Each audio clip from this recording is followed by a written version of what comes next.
નરસિંહ મહેતાના 52 કામ કર્યા અને ભગવાને પછી બહુ કીધું કે નરસિંહ કંઈક માગ બહુ કીધું ને એટલે કે પ્રભુ મારો વંશ નો રહે એવું કંઈક કરો, મારું મીંડું વળી જાય એવું કંઈક કરો. હવે આપણે આ શું સમજવું? આપણે આપણા છોકરા હાટું પેઢીઓ વધારવા હાટું થઈને તો કંઈક જાવા મારીશ, તો આ સંતો ખોટા? પણ સંતોને એ તકલીફ હતી કે કદાચ આપણી બીજી ત્રીજી પાંચમી પેઢીએ કોઈક કપાતર છોકરું પાકે ને મારા નાથનું ભજન ન કરે તો માણેક મહેતી એમ કહે છે કે હું તમારું અડધું અંગ છું, તમને મારી કૂંખ ઉપર ભરોહો નહોતો, તમે આવું માગ્યું? એ કે તમારી કૂંખ ઉપર મને ભરોહો જ હતો, પણ આપણી 2-5 પેઢી પછી કોઈક મોડું પાકે ને તો મારા નાથનું નામ લજાય. ઈશ્વર ભજન ભાગમાં હોય તો જ થાય. બાપુ તો આવી શિબિરો ગોઠવે છે, 12 પાઠ ગોઠવે છે, હવન ગોઠવે છે.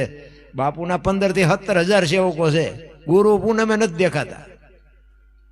પછી કે શું નડતું હોય છે, શું નડતું હોય? તમે કર્યા, તમને ન ખબર હોય શું નડે છે?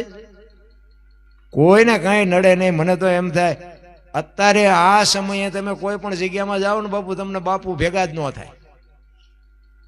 કોઈ પણ જગ્યાએ, મોટી જગ્યાઓમાં તમે જાઓ ને, કોઈ સંતો ખોટા છે એવી મારી વાત નથી, પણ તમને ભેગા જ ન થાય. બાપુ આરામમાં છે ને, કારણ કે બાપુ મહેમાન પાસે બેઠા છે ને, બાપુ આમ છે ને, બાપુ આમ છે. હવે આપણે બાપુ તમે જુઓ તો વાડીમાંય ભેગા થાય ને, ગૌશાળામાંય ભેગા થાય ને, મંદિરે ભેગા થાય. ખોળામાં બેહવા મળે છે ને એટલે કિંમત નથી. હમણાં બાપુ જો અંદર રૂમમાં રહેતા હોય ને તો આપણને આમ ઝંખ ના જાગે કે બાપુ ચારે બહાર નીકળશે, બાપુ ચારે બહાર નીકળશે, બાપુ ચારે બહાર નીકળશે. બાપુ આપણી પહેલા અહીં બધા હુતા હતા ને બાપુ આવીને બેઠા, બોલો કે જાગો. એ જગાડવા મથે છે ને આપણે હુવા મથી છે. સંતના શબ્દની એક ટકોર હોય, અનુભવવાની વાત છે. તમને ટાઈટ વાતી હોય, તમે એમ કહો ટાઈટ બહુ વાય છે, આટલા ફૂટ વાય છે કે આટલા મીટર વાય છે, કહી શકો?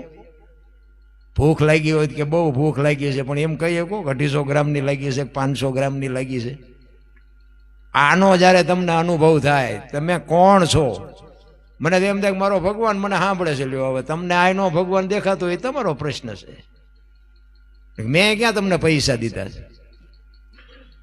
પણ કહેવાનો મારો મિનિંગ એ છે કે આપણી જે સુરતા, આપણા માયામાન, જે આપણો સ્વાર્થ જેટલું દેખાય છે એ બધું ખોટું છે. એટલે હું તમારી હારે છું, મારે છોકરાને બહેરાને હું વ્યવહારને વહીવટને બધું મારે પૈસાની જરૂર પડે, બધી વાત બરોબર છે. પણ એમાંથી કીધું એક ઘડી આધી મેં પુનિયા 24 કલાકમાં મહાપુરુષોએ કીધું કાંઈક કરજો. અને તમે કરશો ને એ તમને આવવાનું છે, ને તમારા ઘરવાળા કરતા હોય તો એને આવવાનું છે, ને તમારા છોકરા કરતા હોય તો એને આવવાનું છે. એમાં કોઈ